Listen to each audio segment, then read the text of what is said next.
Hey guys, what's up? It's the Culture Man here, investigating your favorite everything.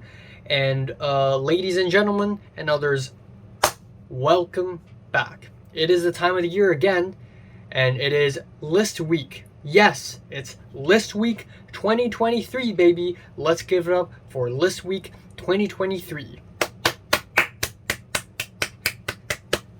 So yeah, I bit my tongue and I can't speak properly now, so forgive me.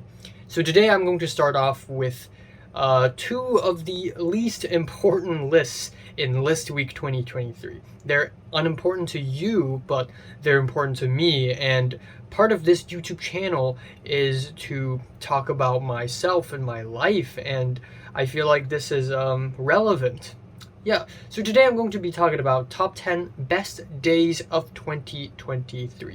2023 is a really weird year because out of the 12 months, by the way, in this list, I'm considering December last year, and I'm cutting out whatever happens next in the next few days, which I don't know what's going to happen. I can't see the future.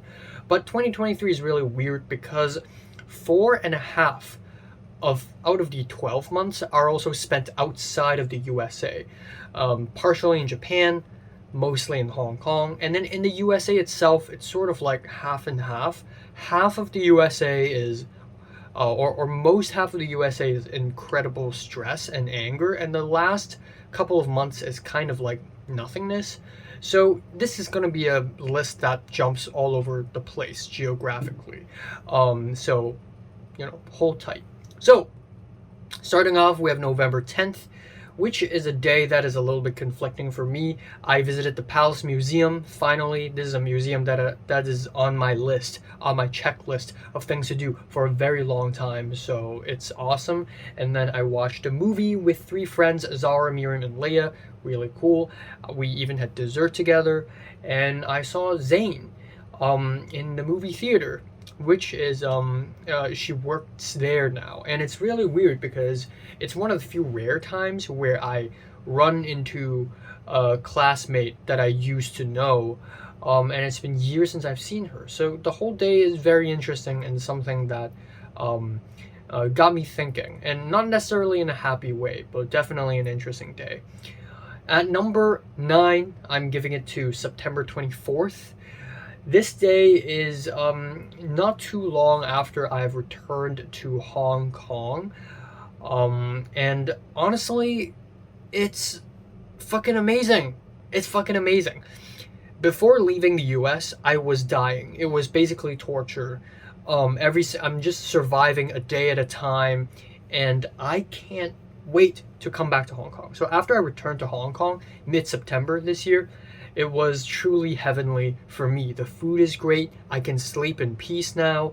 I feel way less stressed. I just feel at home. This is where I'm from, and it's just really comfortable, and this place is full of life. On top of that, on that day, I visited the Ocean Park water park with Zara and Miriam, and we played slides together. I was totally not prepared to do that. I'm not that kind of person. But you know what? It's fun. I had fun, okay? I also had a really cool dinner that night, I had steak and everything. All right, number 8, our first American entry on the list, March 25th to 27th. This is a small period of time in March where magic really happened. This is when I was still living in LA, and I will still live in LA in the future, but this is in LA. March 25th, I watched 7 Samurai on 35mm film, and it's the first time in my entire life watching a movie on film. But the highlight of that day is actually running into my crush.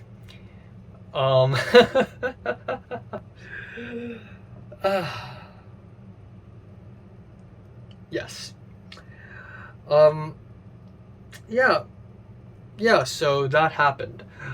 And then immediately the next day, I went all the way to Monterey Park by myself. I skipped class. I didn't skip class. I left halfway through the class, and I took a train plus a bus to Monterey Park to watch Where the Wind Blows, which is a Hong Kong film. And in the entirety of the LA area, only AMC Monterey Park and another one screens Hong Kong films. So I did that. So that's really cool. Not a great film, but that's really cool. And then immediately on the next day, I went to downtown LA to attend the first concert in my life. Not really. I've been to concerts before, but involuntarily. But this is the first time I actually went to a concert of an artist that I genuinely want to see, and that's Aobei Chiko. And let me tell you, that concert was pure magic. Her voice is amazing. The songs are beautiful. I was almost pushed to tears on one of the songs. This is truly fantastic. All right, number 8. It is January 6th this year. So in January, I was also in Hong Kong, and something incredibly interesting happened. And that is I had lunch with Natalie. And the other very interesting thing that happened is I had lunch with Natalie and Miss Solomon at the same time. And that's very interesting. Not only is it because Natalie is one of the most prominent figures in my teenage life, but also Miss Solomon is probably one of the most prominent teachers in my school life. And Miss Solomon is a very interesting individual because she is well known for being mean, for being strict. She's notorious and everyone hates her. And she's also, like, when I was in Form 2, aka when I was around 13, 14 years old, Miss Solomon and I were like not on good terms, and she used to like really hate me. So seeing her again after all these years and then sitting down and having a nice talk about the future and about life, and it's just pretty surreal, I have to say. But also on the same day, I was able to get into Film 33, which is a film class that I really wanted to get into, and I got into it and I was really happy. Oh, how naive I was.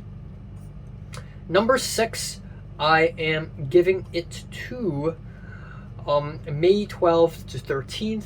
These couple of days, March 12th to 13th. These couple of days happened in LA.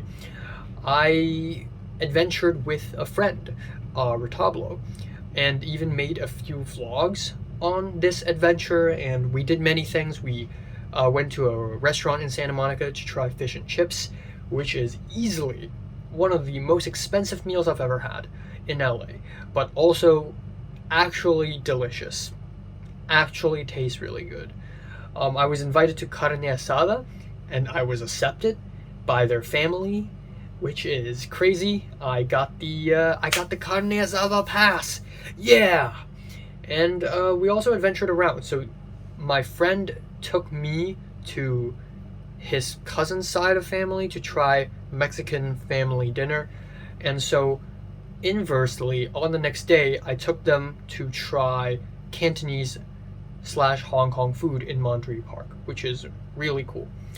Number 5, we have October 14th, which is not too long ago actually. October 14th, a very cool day. Why? Because I got to see the legendary Korean actor Kang-Ho in the flesh. Yeah, and this is such a humongous event. This is an event that I've been hyping up for weeks before it happened, but I got to see him, and this is part of the Hong Kong Asian Film Festival thing, and it's really great that I'm seeing him. And I was really scared that I couldn't go in, but thankfully I got into the thing. And on top of that, I also ran into a couple other filmmakers at that area, and they don't know me, but I know them because I'm a nerd. So definitely very interesting. Number 4, another period of time. This time it is April 21st to 23rd. This is a little bit more personal, I guess.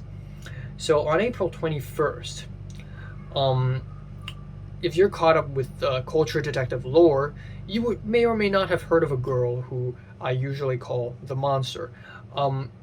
And I don't mean it in a negative way, even though monster is a very negative word, but it's just a word I would replace her actual real name because I prefer not to use her real name anymore, given how much I talk about her. So the Monster, the girl, whatever, I'm gonna call her the girl. The girl that I liked. She had an assignment in her film class, and that is to um, recreate a movie scene. And she needed my help.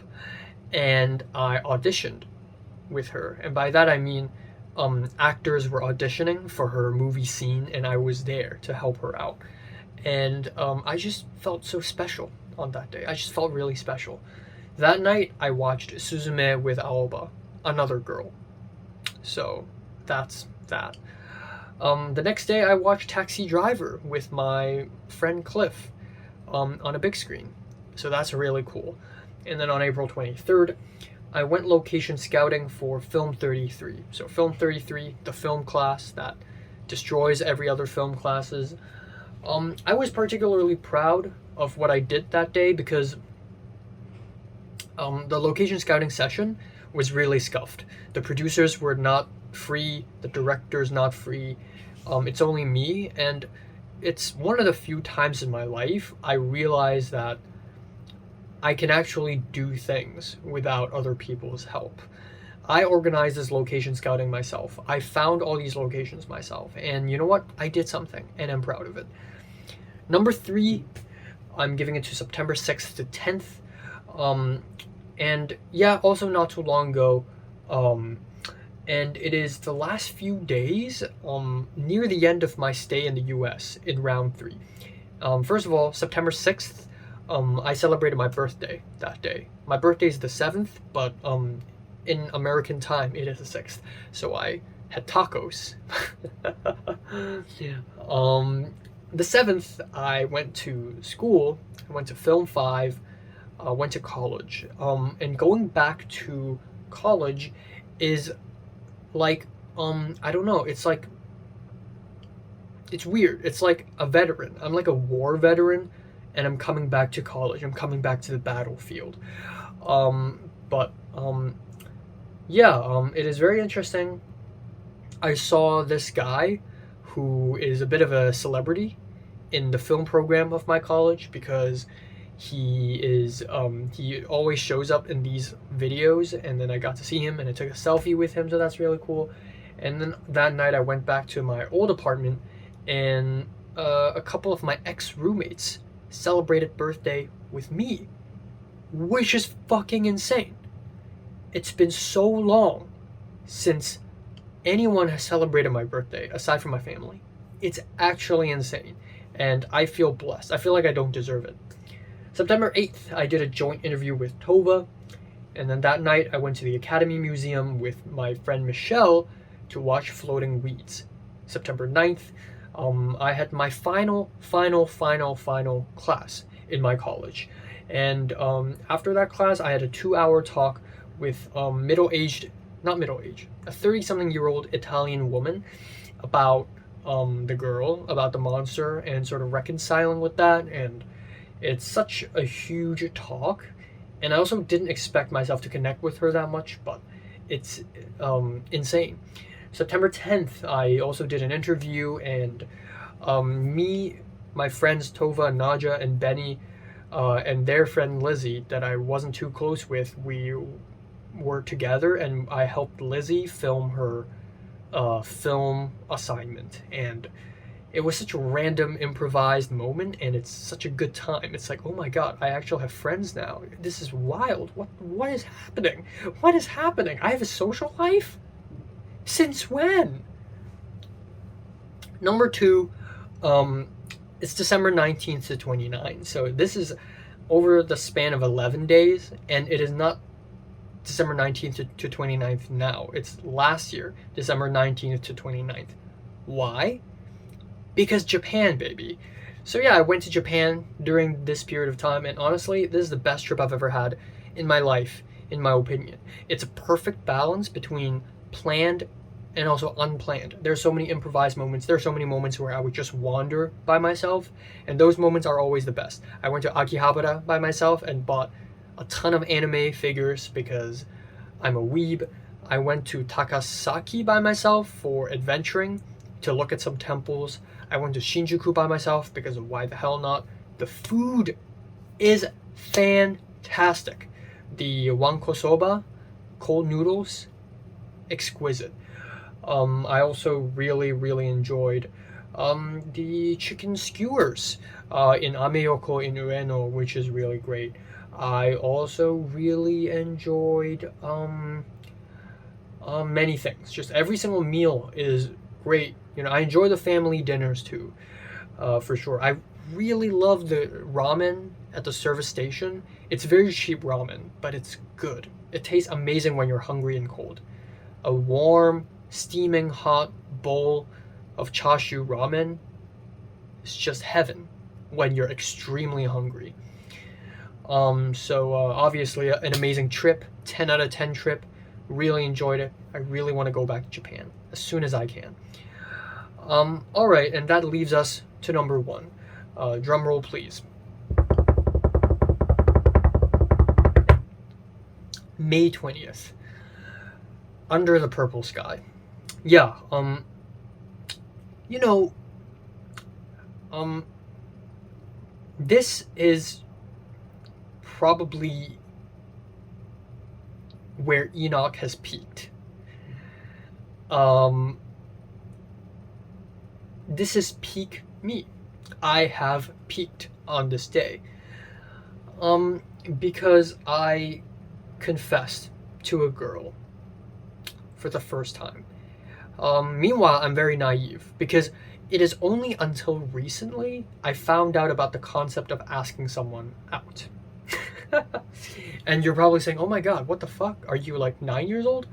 Well, maybe I am. But I had this very naive, innocent image of, maybe it's because, you know, I had school in Hong Kong and it's secondary school and everyone's stuck in the school and asking someone out is not like a necessary thing. And then my growth was basically stunted due to COVID. And then now this happened. But I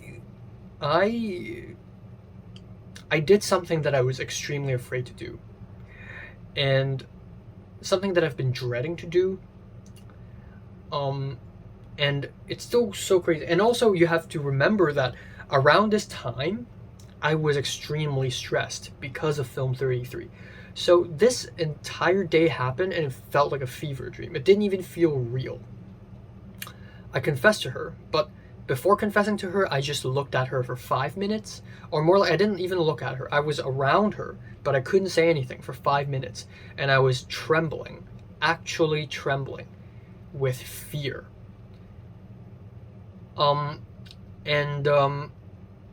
I was finally able to do it, and I cried because it was such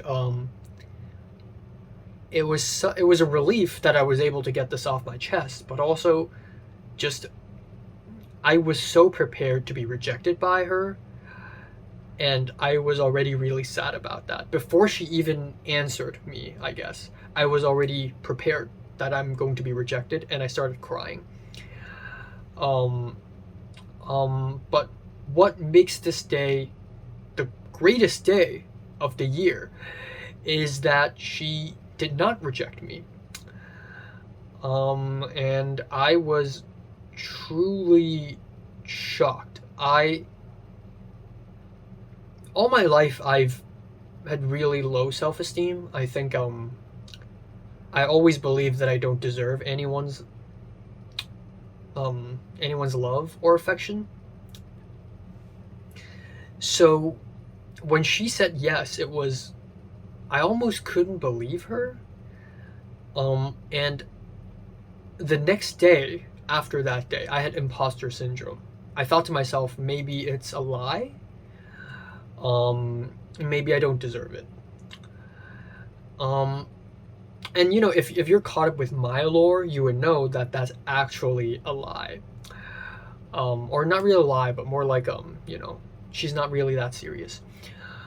But that day, if you delete everything that happened after that day, May 20th alone is peak me. It's just peak.